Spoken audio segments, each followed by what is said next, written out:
तो इसलिए उनको एक पूरे के पूरे रोड मैप के साथ कि पक्षतंत्र को बदलने का ये रोड मैप है, भ्रष्टाचार से निपटने के लिए ये रोड मैप है, ये सक्षम लोकपाल हो, सीबीआई मुक्त हो, किस प्रकार होगी, किस प्रकार वो करेंगे, और उसके लिए ये मैं आपको विकल्प दे रहा हूं। उपेंद्र जी मुस्कुरा रहे हैं। अब देखिए, अन्ना जी हैं एक ग्रामीण व्यक्ति हैं, बहुत सीधे साधे व्यक्ति हैं, तो उनका अपना कुछ कॉन्सेप्ट है पहले से, उसको एक कंसेप्शन नहीं, वो देख रहे हैं कि महाराष्ट्र में जिस तरह से कुछ लोगों की उन्होंने कुर्सियां ली, कुछ लोगों की जो है क्या कहते हैं, मद्रास और दिल्ली में फर्क है, यानी ये महाराष्ट्र और दिल्ली में फर्क है। वो एक नदी है तो ये महासागर है।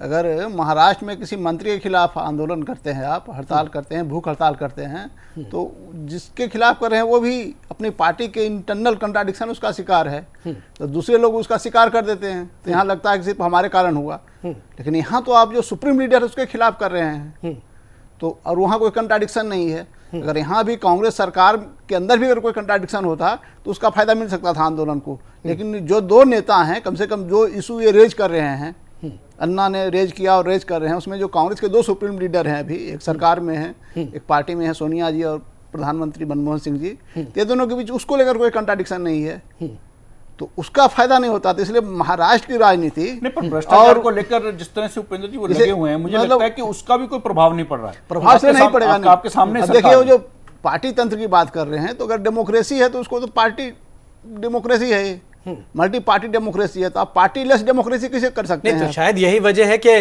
चूंकि तमाम लोग अब ये जान रहे हैं कि तमाम राजनीतिक पार्टियां जो है भ्रष्टाचार में लिप्त हैं, और यही वजह है कि जब बीजेपी सड़कों पर उतरती है, बीजेपी के कार्यकर्ता सड़कों पर उतरते हैं, पीएम निवास का घेराव करते हैं, तो कांग्रेसी कार्यकर्ता भी, यूथ कार्यकर्ता तो वो हंगामा करते हैं। सब सही है, लेकिन सवाल तक जब भ्रष्टाचार के खिलाफ आंदोलन आप कर रहे हैं, तो उस आंदोलन को आप करेंगे राजनीतिक आंदोलन नहीं है। लेकिन सरकार के खिलाफ किया गया कोई भी आंदोलन अराजनीतिक आंदोलन हो ही नहीं सकता। अब सरकार की नीति को बदलने के लिए आप आंदोलन कर रहे हैं और बोलिए कि हम अराजनीतिक हैं, तो राजनीति से संबंधित का जो कंसेप्ट है, पॉलिटिक्स वर्ड है, इसको एक गंदा वर्ड समझते हैं, और ये राजनीति में इन्वॉल्व हैं, लेकिन अपने को राजनीतिक मानने से इनकार करते हैं, क्योंकि इनको लगता है राजनीतिक बहुत गंदा शब्द है, पार्टी बनाना बहुत गंदा काम है। तो पार्टी चूंकि केजरीवाल ने बना लिया, तब ये इनको पार्टी से चिढ़ है, तो पक्ष तंत्र की बात बोल रहे हैं। लेकिन जब लोकतंत्र रहेगा तो ये मल्टी पार्टी सिस्टम में ही रहेगा, और लोकतंत्र को जो रन करने वाला इंस्ट्रूमेंट है वो पार्टी ही होगी। अब यहाँ की जो पार्टी में, मैं तो बोल रहा हूँ कि पार्टीलेस डेमोक्रेसी पहले ही हो चुका है, पार्टियां तो गैंग बन चुकी है। लेकिन दिलीप जी, जिस तरह से दिल्ली में जो नजारा देखने को मिला, कांग्रेस के यूथ कार्यकर्ता जो बीजेपी दफ्तर में पहुंचे और यह हंगामा करते हुए उन्होंने मांग की कि बीजेपी भ्रष्टाचार के मामले पर बीजेपी खुद लिप्त है, उसे अधिकार नहीं है कि वो भ्रष्टाचार के मामले पर पीएम निवास पर हंगामा करे। कैसे देखें? देखिए, कांग्रेस पार्टी चुनावी तैयारियों में ही नहीं है। अब उन्होंने चुनावी जो भी तमाम तरह के हथकंडे होते हैं चुनाव जीतने के लिए, उसकी भी वो शुरुआत कर चुके हैं। सबसे पहले देखें, लगातार पार्लियामेंट का सत्र नहीं चल पाया क्योंकि जो विपक्ष की मांग थी उसको उन्होंने नहीं माना, और जब सत्र खत्म हो गया तो एक संकेत, एक संदेश पहले से आ रहे थे कि सोनिया गांधी और प्रधानमंत्री के बीच में सब ठीक नहीं है, पार्टी अलग है, सरकार अलग है, और सरकार से पार्टी के जो प्रमुख हैं वो खुश नहीं है, और इसलिए उन्होंने जाके प्रधानमंत्री के घर पे वो मिलती हैं, और फिर जो दो मंत्री हैं वो इस्तीफा देते हैं, और फिर संदेश आता है कि देखिए सोनिया गांधी ने खुद से इनिशिएटिव लेके भ्रष्टाचार के जो आरोपी लोग थे उन्हें केंद्रीय मंत्रिमंडल से उनकी विदाई कर दी, छुट्टी कर दी। दोनों ये संदेश दिया गया कि प्रधानमंत्री, एक तरफ ये संदेश दिया गया, दूसरी तरफ से फिर संदेश आया कि प्रधानमंत्री और सोनिया गांधी के बीच में सब कुछ ठीक नहीं है। फिर उसको ठीक करने की कवायद की गई, फिर उसको करने के लिए लगातार 2 दिन तक 3 दिन तक पार्टी के प्रवक्ता बयान देते रहे। फिर उसके बाद आप देखें एक मंत्रिमंडल की समूह का गठन किया गया कि सीबीआई को ऑटोनोमस करने की बात जो सर्वोच्च न्यायालय ने अपनी टिप्पणी में कहा था, उस पे उसकी शुरुआत की गई।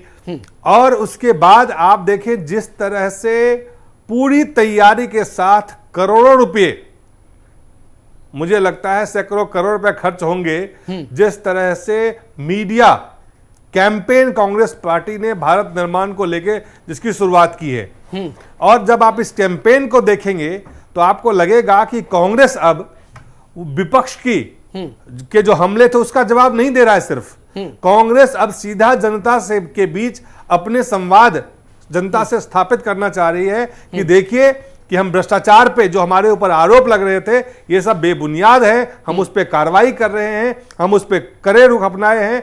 और बीजेपी उनको हम आईना दिखा रहे हैं कि भ्रष्टाचार में जो आपकी जब सरकार थी तब आपके समय में भी ये तमाम भ्रष्टाचार हुए थे, तो वो आईना लेके जा रहे हैं।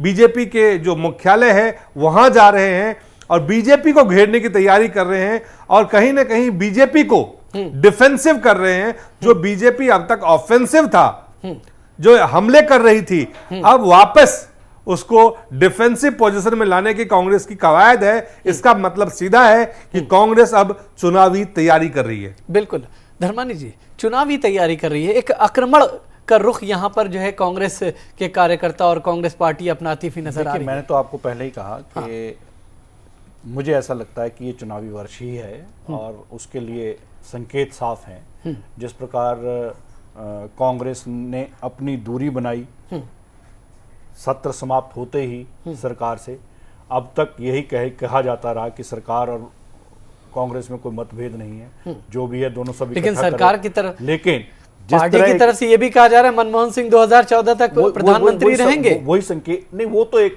बयानबाजी है उसको अब, लेकिन संकेत क्या है। हाँ। दूसरी तरफ जो मैं कहना चाह रहा हूं कि आज आपने 3 रैलियों का यहाँ पर घटनाओं का जिक्र किया। मुझे लगता है कि 3 में से 2 पूरी तरह से भ्रष्टाचार में लिप्त लोगों ने भ्रष्टाचार के खिलाफ आवाज उठाई, चाहे वो लालू हो, वो भ्रष्टाचार में लिप्त खुद रहे, वो भ्रष्टाचार के खिलाफ अपने विरोधी नीतीश को कटघरे में खड़ा कर रहे हैं। इसी तरह कांग्रेस के ऊपर हमला बोल रही है बीजेपी, मुख्य विपक्षी दल बीजेपी के खिलाफ उसको आईना दिखाने का प्रयास भ्रष्ट कांग्रेस उसके कार्यालय में जाकर कर रही है। अब स्थिति ऐसी है कि मैंने जैसे कहा ना, अब तीसरे हैं जो अन्ना है, अन्ना भ्रष्टाचार के खिलाफ आंदोलन चला रहे हैं, लेकिन वो विकल्प नहीं दे पा रहे हैं। परिणाम क्या हुआ कि कर्नाटक में अभी जो चुनाव हुआ, कांग्रेस ने कहा देखिए भ्रष्टाचार के खिलाफ बीजेपी को लोगों ने हरा दिया, बिल्कुल रिजेक्ट कर दिया। जब उनसे ये पूछो आप कि आप का जो हालांकि ये चीज नहीं है, केंद्र का जो भ्रष्टाचार है उसको क्या, अगर कर्नाटक का एक इशू है, मुझे लगता है अगर कर्नाटक एक इशू है भ्रष्टाचार के खिलाफ, तो पूरे देश के सिनेरियो में, नेशनल सिनेरियो में भ्रष्टाचार कहां जाएगा। तो ये जो एक परिवर्तन है, मुझे लगता है कि कहीं ना कहीं भ्रष्ट होते हुए भी ऑफेंसिव होना उसी इशू के ऊपर एक नए प्रकार का राजनीतिक जो वातावरण है वो निर्मित होने जा रहा है। चलिए, समय खत्म हो गया। माजत के साथ उपेंद्र जी आपका बहुत बहुत शुक्रिया, भूपेंद्र जी आपका बहुत बहुत शुक्रिया, दिलीप जी आपका बहुत बहुत शुक्रिया, आप तमाम लोगों का बहुत बहुत शुक्रिया। देखते रहिए जय न्यूज़।